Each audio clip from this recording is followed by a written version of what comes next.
José Manuel Viudes, lo saludamos y le agradecemos que nos hayan atendido. ¿Cómo le va, doctor Viudes? ¿Qué tal? ¿Qué tal, Gabriel? ¿Cómo están ustedes? Muy bien, muy bien. A ver, estamos preocupados por varias cosas. Estamos en medio de una gran epidemia de dengue, de chikungunya. Paraguay es el país que en este momento está atravesando una situación crítica de chikungunya o chikungunya. Y por otro lado, aparece la Organización Mundial de la Salud diciendo no recomendamos que pongan o le den otro refuerzo a aquellos que no tengan enfermedades, digamos, que no sean población de riesgo, ¿no? En el tema del COVID.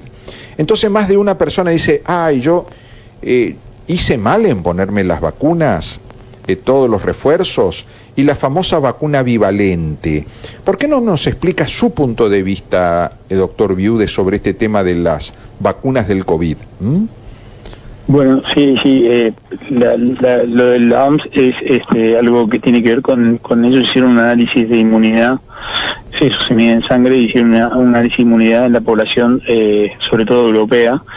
Y hay una cosa importante que tienen que saber, es que ellos tuvieron, primero que siempre nos llevaron 6 meses de anticipación más o menos en todo esto del COVID, y segundo es que tuvieron la aprobación de la bivalente aproximadamente por el mes de septiembre.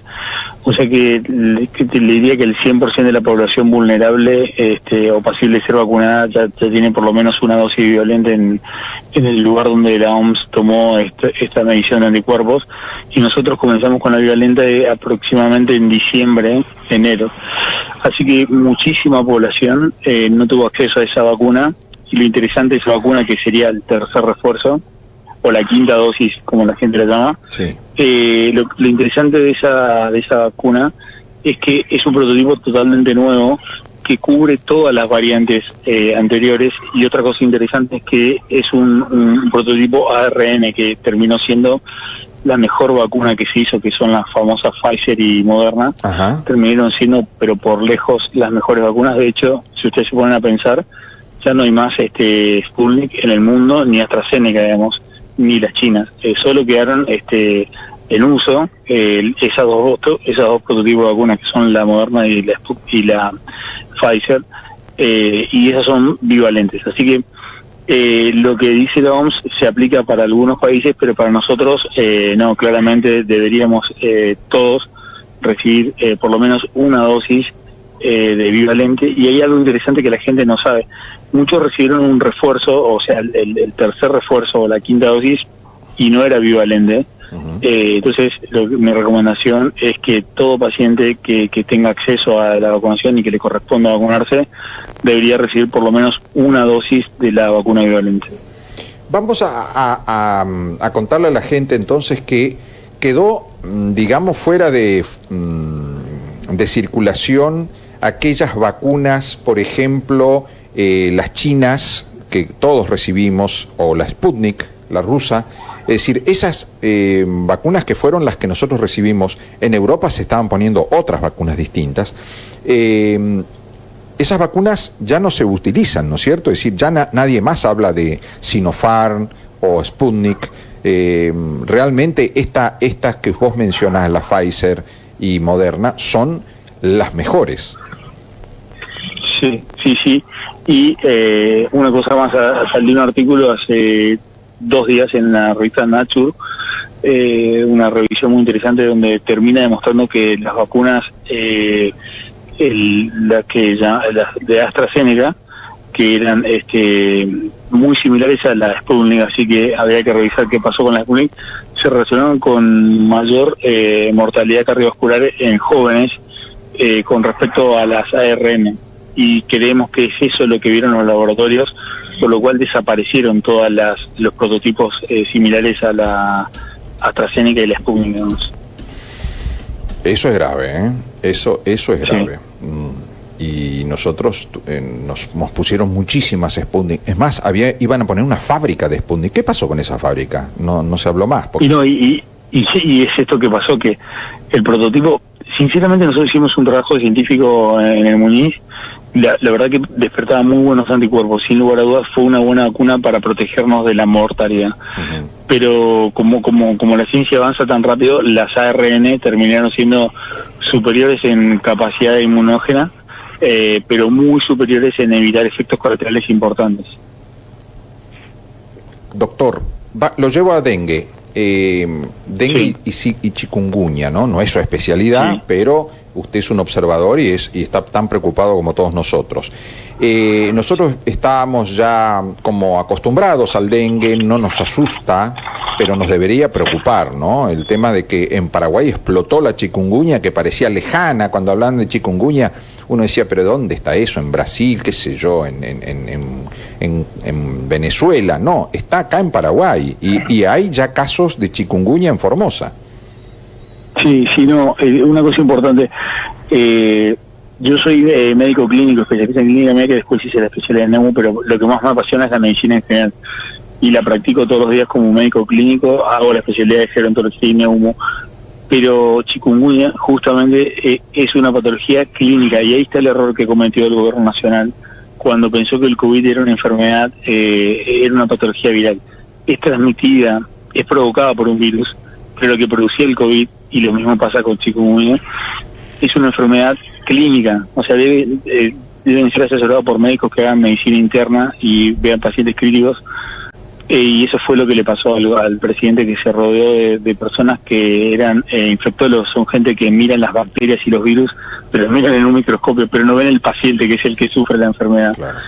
En general, ¿no? Los que vemos, yo de 25 años italiano, nosotros veíamos el paciente todos los días, lo revisábamos, lo llevábamos a terapia, tomábamos decisiones, y el infectólogo solo nos decía qué antibiótico hay que darle, digamos. O sea, son especialidades muy importantes, pero para gestionar una pandemia lo que uno necesita es un médico de batalla, no un médico que mire el microscopio y decía qué antibiótico se le pone a un paciente. Y con la chikungunya es parecido el tema. Es lo mismo otra vez, porque fíjese lo interesante, me preocupa muchísimo este tema, y le agradezco que me dé la oportunidad, porque me tuve el trabajo de hablar con una terapista que es formoseña, luego le voy a pasar su producción en teléfono porque ella está dispuesta a hablar con ustedes. Le dije si podía hacerme ese favor para que la gente tome dimensión de lo que está pasando.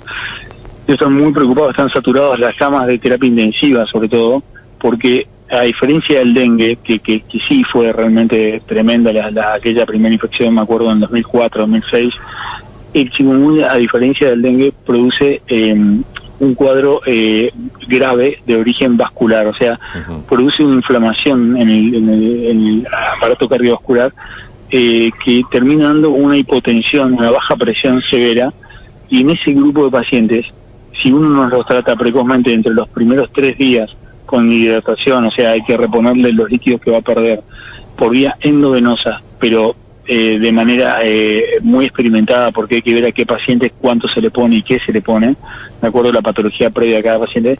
Si uno no hace eso en los primeros 3 días, la mortalidad se eleva un 50% del grupo de pacientes que tienen la variante de baja presión y no son tratados precozmente en los primeros 3 días. Es decir, que chikungunya, que nos transmite el mismo mosquito, el Aedes aegypti, sí, es potencialmente mortal. Potencialmente más mortal que el dengue. Y yo leí un artículo de Paraguay, y creo que fue los primeros 5 días de marzo, donde decía que era alta la mortalidad porque los pacientes llegaban totalmente deshidratados, y yo interpreté en ese momento que era por el calor que hacía los primeros días de marzo.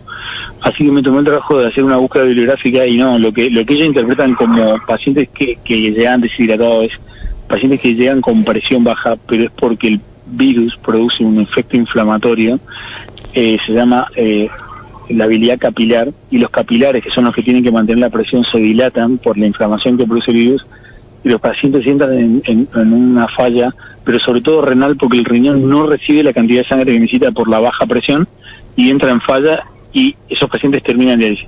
Los pacientes que terminan en diálisis, 90% de mortalidad en Asunción. Dios mío. Los que tienen baja presión, 50% de mortalidad. Para que la gente se dé una idea, el virus de COVID, que fue tan tremendo, tenía una mortalidad que oscilaba entre el 0,1 y el 1%. Lo que pasa es que contagiaba por vía respiratoria y había muchísima población. Esto es por un mosquito, no es tan fácil de contagiar, pero el grupo contagiado, y si cae en la variante que tiene baja presión, 50% se muere. Pero si uno no lo trata precozmente y deja que esos 3 días famosos, le damos paracetamol y tomate un poco de agua o Gatorade y anda a tu casa, y perdemos esos 3 días importantísimos, se llaman 3 días de oro, que son los primeros 3 días, y llega falla renal, 90% de mortalidad. Dios mío, Dios mío. ¿Y por qué no nos cuentan esto? ¿Por qué el gobierno no nos avisa de que es tan peligroso, tan riesgoso? Porque nosotros vivimos en criaderos de mosquitos, estamos rodeados de mosquitos Aedes aegypti, se crían, nacen en el patio de nuestra casa, en Formosa. Sí. No, yo creo que incluso en Paraguay, si usted, por eso digo que el gobierno, el diario de Paraguay, que creo que es el más importante, interpretan que es por deshidratación. O sea, yo creo que todavía no estamos conociendo esta patología, pero le voy a contar algo que me contó esta terapista, a la cual llamé hace 2 días. La Organización Panamericana de la Salud fue a Asunción la semana pasada a estudiar el caso del chikungunya, por la gran mortalidad que tiene. O sea, incluso a la Organización Panamericana de la Salud le llamó la atención la alta mortalidad. Y lo que ellos creen, todavía no se despidieron al respecto, es que se trata de una variante súper agresiva, derivada de África. Bueno. Encima nos toca, estamos de vecinos y ya no de vecinos, porque la chikungunya está empezando en Formosa también. Estamos otra vez en el comienzo de una potencial, no sé cómo llamarle, ¿no? Epidemia, no sé cómo se lo denomina. Sí. Epidemia. Va a ser una epidemia. Lo bueno es que por eso mi alerta, prefiero exagerar y contar a los pacientes que le va mal, no a todos le va así, pero al grupo que le baja la presión, lo digo para que la gente tenga en cuenta, cuando tenga esos síntomas que son dolores articulares impresionantes, iguales o peores que el dengue, decaimiento y fiebre, tienen que acudir rápido a una guardia donde se pueda hacer el testeo de estas 3 variantes, porque también existe el Zika, y hay que discriminar entre chikungunya, dengue y Zika. Son patologías distintas transmitidas por el mismo mosquito. Sí. Pero si tuviera chikungunya, que es lo que más me preocupa ahora, lo que tiene que tener en cuenta la familia de ese paciente es la presión arterial. Y si tiene baja presión arterial, que es menos de 100 de máxima o de sistólica, o 10 como la gente dice, si tiene 100 o menos, tiene que quedarse internado, tiene que tener un control estricto, monitorizando la presión arterial, porque hay que reponerle líquidos para que ese paciente no entre en falla renal, que es ahí donde sucede la mortalidad. Claro, es decir, hay que evitar que los riñones sufran por la baja presión, una falta de irrigación sanguínea, entren en falla, dejen de funcionar, te mandan a diálisis y ahí la mayoría muere. Sí, a decir verdad, lo que la gente tiene que saber, que tiene 3 variantes esta infección. La variante benigna, que es solo dolores vagos, articulares y musculares. La variante moderada, que son dolores tan importantes que el paciente no se puede levantar de la cama para hacer pis, para orinar. No tiene la fuerza ni soporta el dolor del movimiento. Eso yo no lo vi en dengue. Y la tercera variante, que es la que me preocupa, es la que produce baja presión. Y lo que los médicos tienen que discriminar rápidamente de qué paciente se trata. Y segundo, claramente lo que hay que discriminar rápidamente es si el paciente es un paciente frágil o no. Frágil significa que tiene factores de riesgo elevados, por ejemplo, más de 80 años, enfermedades previas, de gente de escasos recursos, de que tengan poco acceso a la salud, y deberíamos tenerlos más controlados ese grupo de pacientes. Y por último, lo importante acá, que está en nuestras manos, que es, acaba de llover ayer en Formosa y se van a juntar reservorios de Aedes aegypti, que es el mosquito. La gente tiene que tener máximo reparo en eso, tratar de que no quede ninguna fuente de agua para que crezca el mosquito, y sobre todo lo que me preocupa de Formosa, porque de lunes a miércoles estoy viviendo en Formosa, luego voy a Buenos Aires a trabajar. Estoy haciendo part-time, un poco de trabajo acá y un poco allá. Lo que me preocupa de Formosa, y veo cuando llevo a mis hijas al colegio, es que la gente ya no usa repelente y no tiene problemas de estar con la camisa remangada por el calor que hace al amanecer y al atardecer, que es cuando pica este mosquito. Sí, totalmente. Y el mosquito que te enferma y que te puede matar nació en tu casa. Nació en tu patio. Exactamente. De hecho, lo que pasó con el COVID, que nos llamó mucho la atención a nivel mundial, fue que disminuyó casi al 80% de la infección por dengue, el contagio de dengue, porque se vio entonces que era un problema intrafamiliar, pero que al compartir con otras personas uno contagiaba a su hermano, a su vecino, pero era intrafamiliar o intrabarrial. Te cuento, José, que en Paraguay causó una gran impresión la muerte de un muchacho de 19 años, hijo del intendente de San Bernardino, un muchacho deportista, supuestamente en buena salud, hijo de una persona de la clase alta de Paraguay. Bueno, se murió con 19 años. Esto fue como un golpe que le dio a la opinión pública porque precisamente la idea general es que si vos estás en una familia bien con dinero, con recursos, con buen acceso a la salud, etcétera, y si sos una persona sana, difícil que una de estas enfermedades te tire así. Bueno, esto lo mató a este chico y ahí abrieron los ojos muchos, incluso muchos periodistas.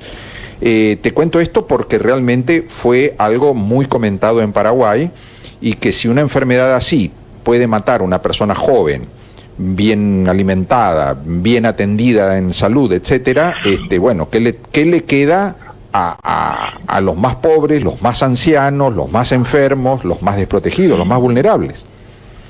Sí, qué interesante, qué bueno esto que me contás, porque tiene que ver con este video que yo tengo, que le decía que uno no sabe cuál de las 3 variantes del chikungunya le va a tocar, pero que uno sí puede darse cuenta rápidamente, que es lo que quiero alertar a los médicos y a los pacientes, de cuál variante es de acuerdo a los síntomas y al examen médico. O sea, ningún paciente tiene que dejar de ir al médico. ¿Se acuerdan que con dengue la gente se acostumbró tanto que decía, bueno, es dengue, no pasa nada, ya, como es mi primera infección? Sí. Bueno, en este caso no es así, porque es una ruleta rusa, y ahí está el chico que usted acaba de contar, que uno no sabe qué variante va a tocar, y eso aparentemente depende de una predisposición del sistema vascular, cardiovascular del paciente, que si hace mucha dilatación de las arteriolas y hace mucha hipotensión. Sabemos de enfermedades previas, la gente mal alimentada, mal hidratada, mal cuidada, porque, a ver, ¿cuántos ancianos hay que están semipostrados, que la familia no le da mucho artículo, no es que le preguntan a cada rato cómo está, y ese anciano fácilmente se queda deshidratado y también fácilmente puede llegar a una situación así. Así que mucha atención, chikungunya está con nosotros, es decir, el Aedes aegypti está con nosotros, el mosquito se contagia y en su panza guarda el virus, y cuando te pica te contagia. Te contagia y te enferma.